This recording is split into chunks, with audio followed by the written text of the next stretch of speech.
All right, let's dive into something pretty special. We're about to unpack a piece of wisdom that's over 2,000 years old. It's a single verse that holds a powerful secret about how everything, and I mean everything, begins. You know, it's one of those huge questions we all ask ourselves at some point, right? Whether you're thinking about the universe or a new project or even a new chapter in your own life. Where does it really all begin? Well, to get to the answer, we gotta go way back in time. I want you to picture this, a quiet, ancient classroom in Tamil Nadu, more than 2,000 years ago. A teacher is about to share a simple lesson that's gonna ripple through the ages. So the teacher takes out a palm leaf and he draws the very first letter of the Tamil alphabet, A. It's pronounced like our letter A. The lesson seems so simple, but it's incredibly deep. Every word, every story, all the knowledge in the world, it all starts with this one foundational sound. Okay, so this is where it gets really interesting. The great poet and philosopher Thirukkural, he heard this simple idea and had a light bulb moment. He realized this was the key to answering that giant question, where does it all begin? And he put his answer into the very first verse of his masterpiece, the Thirukkural. And here it is, in its original, beautiful Tamil.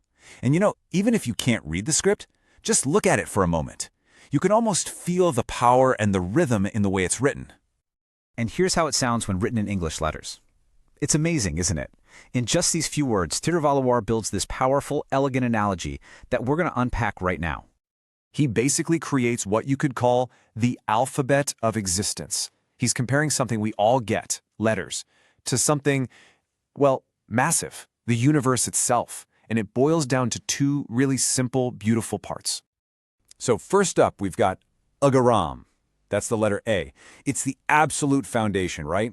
The starting point for every single word that comes after it. Without that A, you can't even begin to form language. It's non-negotiable. Okay, then he brings in the second piece, Bhagavan. And this is super important. We're not talking about a specific god from any one religion here. Think bigger. Think the prime source, the cosmic creative spark that gets the whole universe going. And boom, there it is. The whole idea in a nutshell. Just like the letter A is the source of the entire alphabet, this cosmic source is the beginning of the entire world. It's such a simple but brilliant way to connect something we use every day, language, to the biggest mystery there is, existence itself.